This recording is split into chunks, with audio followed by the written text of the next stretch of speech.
Law student MP board कक्षा 10वीं के सभी विद्यार्थियों का इस खास वीडियो में आपका हार्दिक स्वागत है। इस वीडियो में आपको बताने जा रहा हूं द्वितीय परीक्षा पेपर 2026 विषय है गणित।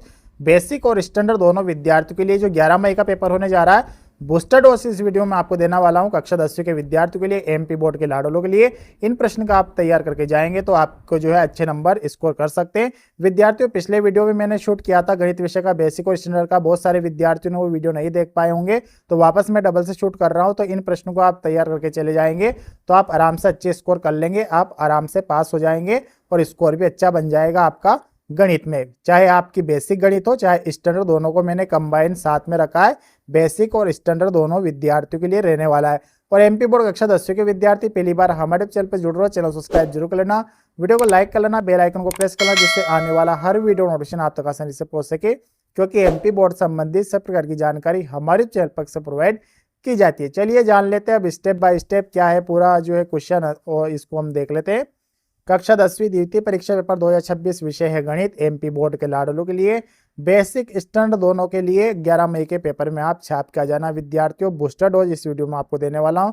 पहले प्रश्न की हम बात करें तो पहला प्रश्न है, देखिए विद्यार्थियों इन प्रश्नों को आप ध्यान से समझना थोड़ा सा। 140 को आभाज्य गुणनखंडों के गुणनफल के रूप में व्यक्त कीजिए। देखिए आभाज्य गुणनखंडों के गुणनफल के रूप में व्यक्त करना है, संख्या चेंज हो सकती है, 156 भी आ सकता है। आपको आभाज्य गुणनखंडों को गुणनफल के रूप में व्यक्त करना आना चाहिए। दूसरा प्रश्न है, आभाज्य गुणनखंड विधि द्वारा 12, 15 और 21 का एचसीएफ ज्ञात कीजिए। ठीक है, यहाँ पर संख्या चेंज हो सकती है, 96 404 वाला भी आ सकता है विद्यार्थियों, 96 404 का एचसीएफ ठीक है ज्ञात कीजिए।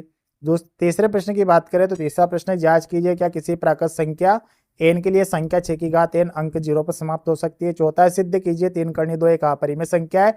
अगला दर्शाइए कि 5 माइनस कर्णी 3 एक अपरिमेय संख्या। ये वेरी मोस्ट है, वेरी मोस्ट है विद्यार्थियों दोनों क्वेश्चन, ठीक है, इनको आप तैयार कर लेना आराम से। अगला प्रश्न की हम बात करें तो शून्य वाला प्रश्न है, द्विघात बहुपद x वर्ग माइनस 2x माइनस 8 के शून्य ज्ञात कीजिए। अगला बहुपद x वर्ग माइनस 3 के शून्य ज्ञात कीजिए। आठवां 4u वर्ग प्लस 8u के शून्य ज्ञात कीजिए। शून्य वाला एक सवाल फिक्स आने वाला है विद्यार्थियों। अगला एक द्विघात बहुपद ज्ञात कीजिए जिसके शून्यकों का योग तथा गुणनफल क्रमशः ऋण 3 व 2 है। अगले एक द्विघात बहुपद ज्ञात करने वाला सवाल फिक्स भी आएगा। अगले प्रश्न की हम बात करें तो अनुपात a1/a2 b1/b2 c1/c2 की तुलना कर ज्ञात कीजिए कि रेखिक समीकरण युग्म में 3x प्लस 2y बराबर 5 व 2x माइनस 3y बराबर 7 संगत है या असंगत। संगत और असंगत वाला सवाल भी 2 नंबर को में आपको देखने को मिल सकता है। रेखिक समीकरण युग्म को हल कीजिए, x प्लस वाई बराबर 14 x माइनस वाई बराबर 4। अगले प्रश्न की हम बात करें तो विलोपन विधि वाला भी एक सवाल फिक्स आपका आने वाला है। रेखिक समीकरण युग्म को विलोपन विधि से हल कीजिए, 3x प्लस 4y बराबर 10 2x माइनस 2y बराबर 2। अगले प्रश्न की हम बात करें तो रेखिक समीकरण युग्म को प्रतिस्थापन विधि से हल कीजिए। ये देख लीजिए आप प्रतिस्थापन विधि वाला।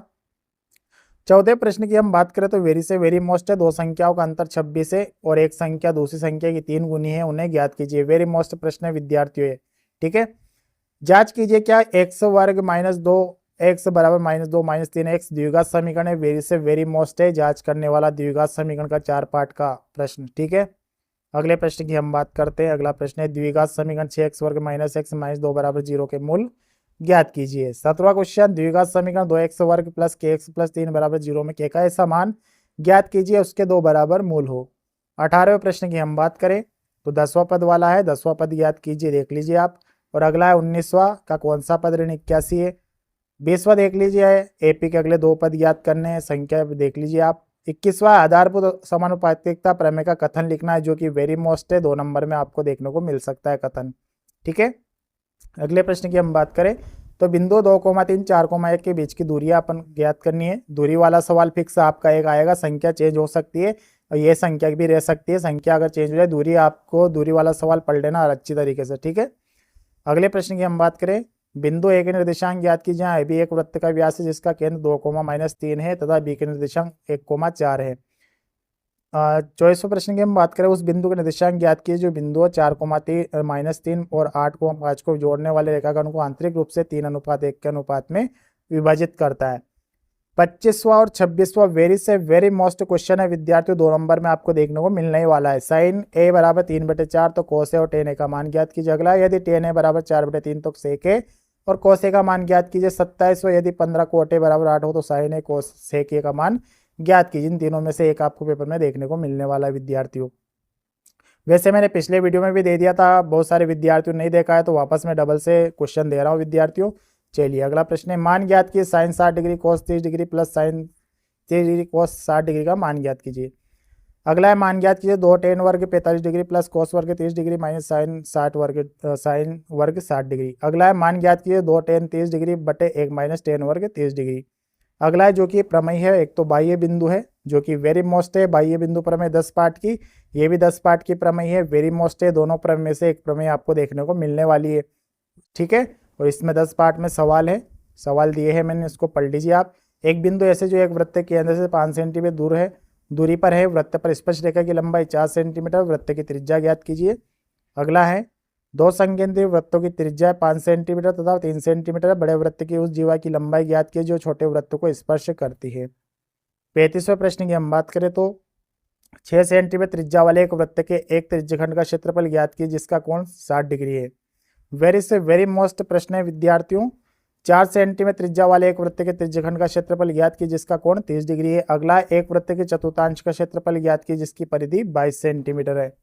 अगले प्रश्न की हम बात करें तो एक घड़ी की मिनट की सुई जिसकी लंबाई 14 सेंटीमीटर है, इस सुई द्वारा 5 मिनट में रचित क्षेत्रफल ज्ञात कीजिए। अगला, त्रिज्या 21 सेंटीमीटर वाले वृत्त का एक चाप केंद्र पर 60 डिग्री का कोण अंतरित करता है, चाप की लंबाई ज्ञात कीजिए। अगला है माध्य वाला सवाल है, पढ़ लीजिए। माध्य वाला एक सवाल फिक्स आएगा, एक तो ये वाला है माध्य वाला वेरी मोस्ट। उसके बाद बात करें 41वां माध्य वाला सवाल वेरी मोस्ट। ठीक है विद्यार्थियों, इसको आराम से देख लीजिए आप। इसके बाद बात करें 42वां माध्य वाला साक्षरता दर का वेरी मोस्ट, और 43वां है बहुलक ज्ञात करने वाला। एक सवाल मैंने बहुलक का दिया, आपका माध्य वाला फिक्स पेपर में छपेगा। ठीक है, इसके अथवा बहुलक आपको देखने को मिलेगा 4 नंबर का बड़ा प्रश्न। अब थोड़े से आपको मैं समझा दूं विद्यार्थियों, मैंने 6 पार्ट से नहीं, एक आधारभूत अनुपातिकता प्रमेय दिए सिर्फ 6 पार्ट से। उसके बाद बात करें तो 9 पार्ट से मैंने प्रश्न नहीं दिए हैं। उसके बाद बात करें तो 12 पार्ट से मैंने प्रश्न नहीं दिए हैं। ये प्रश्न आप इनमें से तैयार कर लेना क्योंकि उसमें से बहुत सारे जो है विद्यार्थियों को समझ नहीं आते। तो ये मैंने जो है बेसिक तौर पे प्रश्न दिए हैं, जो कि इसमें से बहुत सारे प्रश्न आपको पेपर में छपने वाले हैं, देखने वाले हैं आप। जो 11 मई का पेपर है, छाप का जाना विद्यार्थियों, इनको तैयार कर लेना, आपके पास टाइम अभी। मिलेंगे नेक्स्ट वीडियो में नए टॉपिक के साथ। और आपको और पेपर अगर IMP चाहिए किस सब्जेक्ट के, विज्ञान के, सामाजिक के, तो कमेंट करके जरूर बता देना। मिलेंगे नेक्स्ट वीडियो में नए टॉपिक के साथ, तब तक के लिए सब विद्यार्थियों को नमस्कार, जय हिंद, वंदे मातरम।